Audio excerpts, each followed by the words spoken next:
You're welcome back from the break. Hope you've been enjoying it as much as I am enjoying the session. Okay, so Mr. Benjamin. Yes, ma'am. And we also know that you are an entrepreneur. What exactly do you do? Well, I like to call myself a farmer because I grow food. Okay. Yeah. What food? I've grown yam, I've grown maize, I've grown ginger, I'm growing sweet potato. I'm likely to grow okra, cabbage, and watermelon in the few months to come.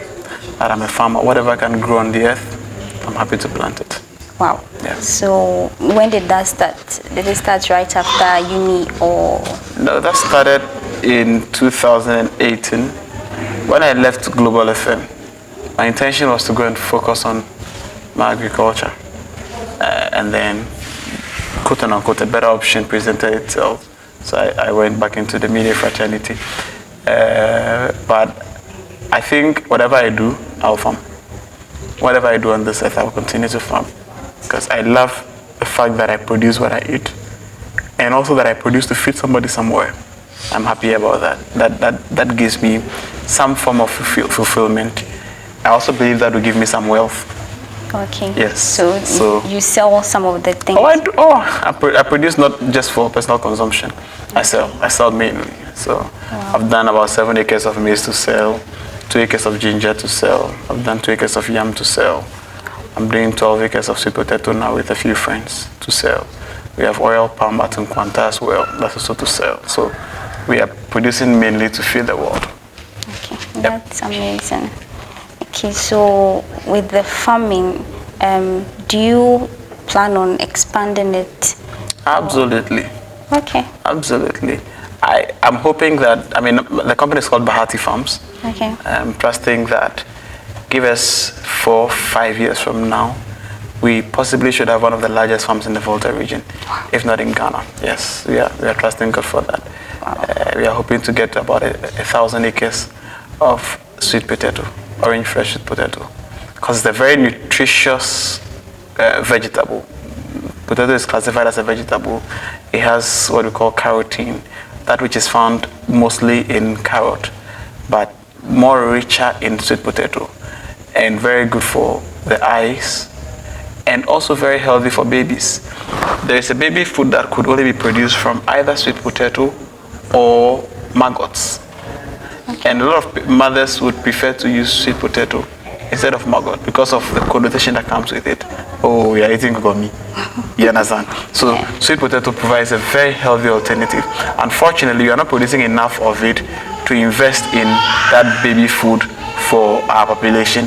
The challenge therein is that we are feeding our babies with what is coming from elsewhere. We are tuning their tongues to foreign taste already, which is not healthy for our economy. That is one. Then two, what happens if Russia-Ukraine happens where baby food is being produced? Does that mean our babies will go hungry? I'm watching that as well. So trying to domesticate our production. Then three, if it is produced there, it means that jobs are being created there. Okay. And our people are going to be hungry here. And we are going to be sending out dollars every time, cities to buy dollars to buy that. So why don't we do it here? Give jobs to our people and level the playing ground. So that's the main focus for us on sweet potato. It also does a lot of things. Sweet potato could be used for mosquito coil. Wow. Yes, it could be used for body lotion. It could be used for bread. The sweet potato bread powder is healthier. You grab a sugar paper, you know there's potato bread, there's sugar paper a lot. Exactly. So that's something we are looking into, investing into, and making, providing a healthier option for food for our people. So that's the focus. Okay. So, and we'll be going into your private life a little. Yeah. Yeah, so are you married? As much as I can reveal. Of course. Are you married? Am I married? Or should we be expecting a wedding bell soon? I'm checking my fingers. The finger is naked. So not yet. I'm not yet married. Okay. Yes. But are you in a serious relationship or something? Well, I'm not yet married. Hey, you are not yet married. Yes. I mean, you are a charming young man, and I know a lot of ladies will be coming. So that is why we want to know. Yes, I'm not yet married. You're not yet married. Yes. So should we be expecting wedding Yes, bells? of course. I believe in marriage. I believe in that institution God has set up, and I think that marriage as mean or whatever people may perceive it to be is God's own idea of how a nation should grow, because marriage is what forms the family. The family is a basic unit of socialization. So if we don't get marriages right, families will not be set up right. If families are not set up right, our children will not be raised right. What that means is that when you set up your company, you will struggle to find a right person to employ, because the other family who should produce somebody for you to employ is not producing the right person. You have your beautiful daughter you've raised, somebody must come to marry her, because that's what we believe in. Then one vagabond who didn't grow up in a proper family would come and, you understand? So it's important for me that we pay attention to our marriage. So I'm hoping that God will grant me a successful marriage, that I shall also raise children that will be beneficial to the world He has created. So you're still praying? So I'll marry. Yes, I certainly will marry. I'm trusting God that I'll marry. Okay. Probably in about 2-3 years from now, I'm trusting God I should settle down. Okay, so going back to your life as an entrepreneur, has there been any situation where you had to take risk in your business? Maybe several times. Wow. I mean, sorry, business is risk. You can't decouple the two. Even today, I had to take another risk. It's always the case. It's always the case. Yes, it's always the case. Please, what's your take on the economic condition of Ghana and Ghana going for the IMF? What's bailout? Yeah. Okay. I see this from at least two lenses. One as an ordinary Ghanaian journalist, another as a young entrepreneur. From the perspective of the journalist, I think it's great, because what the IMF does is to instill what we call fiscal discipline. Fiscal discipline means that the IMF is going to insist that Ghana spends within its earnings, and that's important. That's to say, the IMF is going to say, Ghana, hey, cut your coat according to your cloth, not your size, which is good, because certain kinds of expenditure are not helping the economy. That's my personal opinion as a journalist. I think certain kinds of expenses are not helping the economy. Sorry, I'm a Christian, but I don't subscribe to the cathedral. That much we are dumping in the cathedral, if we had given that to rice producers in Tatale or Zabzugu, or maize producers in Sisala, we would probably be salvaging our economic situation compared to going to sink it all in a cathedral, which does not have an immediate projection. It may be long term. That long term might be 100, 200 years. We are talking about what is happening now and what could happen in the next 4 or 5 years.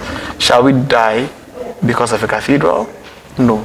Otherwise, Kofi would not spoil the cathedral, will come to play. He said there was a tree that shed its boughs and cast shadow on the people. Then they came to cut it down and build a senseless cathedral. I mean, in his words, that might be what will come to play. As a businessman, I think it's going to shrink the economy.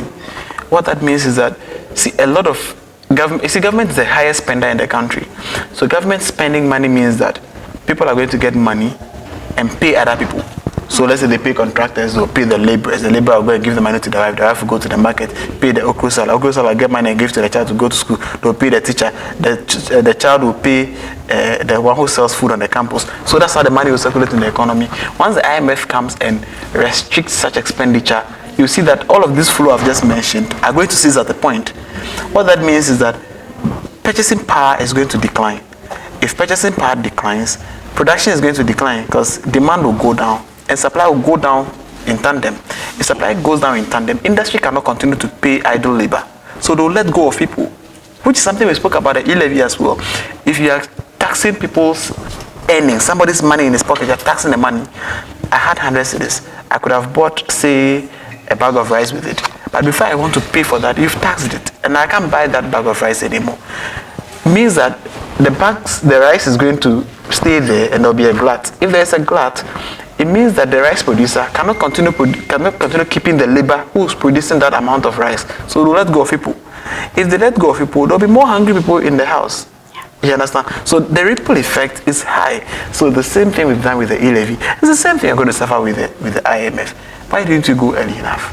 I think there was just some, sorry, but sheer pride and sorry, but foolish bravado that we're going to solve our own problems. People were quoting authorities that never existed, and I thought that the Honorable Kenneth Atta, with his experience with Data Bank, Oxford trained, running one of the biggest insurance companies in Ghana, he's a top financial guru. You should have known this.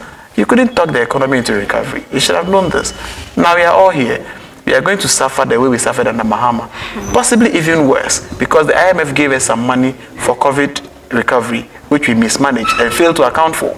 And now we have gone back to them after calling them small boys who will give us policies, and we are now going back to them. You can imagine what they might do to us. We can really trust God for the best. Yeah. So about the demonstration held last week, what do you think about it? You know, I don't subscribe to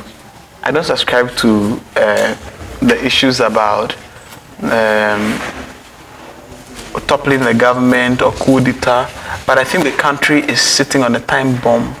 See, the sheer number of people who turned up for that demonstration, drawn from the political divides, tells you that there is a certain level of discontent in the system that, if mobilized, could be destructive. Do you get the point? So once too many people are unhappy in the system, it's a problem. Because, and I keep saying it, there might come a time when the poor on the street will see you and I and think we are the problems of the society and start beating us up. Yeah. If they don't need to go and topple government, we are at risk. When sometimes people go and steal, they say you are rich, you're not giving us, so they come to steal. Yeah. Some of the Nima boys, the Fadama boys, some of the boys who steal. I'm not saying those guys from this steal, but the boys who steal. Sometimes that's their justification. The fraud boys. Don't they say that the white men came for our money and that's why they are scamming them? They are going to have a reason to want to be beating us up in the streets because they think we are better off, and that's a problem. So that demonstration for me is a clear sign to the powers that be that we are sitting on a time bomb. We have generated a lot of furor, right? That people are so angry, the fury is high. Anybody, we are at a tipping point. Anybody who manages to mobilize that discontent, that thing could blast in our faces, and that's a problem. It is about time that top leadership in the country stems down the arrogance. Come down to our level. Breathe the same air we are breathing. You stop using coupon for fuel. Buy petrol.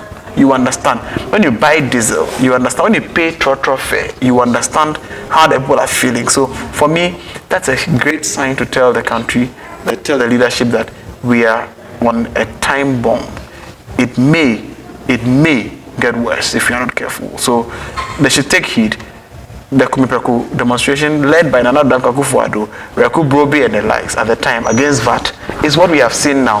Whatever they felt at the time, they should remember it and relate it to these times, because for me that was a sheer demonstration of people's unhappiness. We need to be careful. Thank you. Yep. Okay. Yep. So then what, any plans for the future?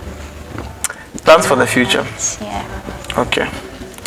You mentioned something earlier that you wanted to be a lawyer. So in the future, should we be, looking out for Barrister Benjamin? Barrister. Well, anything is possible. Whatever God wants me to be is what I will be. I have always believed that one of two things are ultimately possible. One of two things are ultimately possible. Ministry is very possible. Public life is also likely very possible. Public leadership is also very possible. One of those things, either of those two or the two, are very possible with me.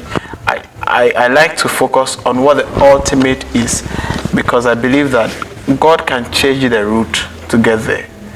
It may be through law, it may be through administration, it may be through business, it may even be through just your family. You don't know. But the ultimate for me is what I see.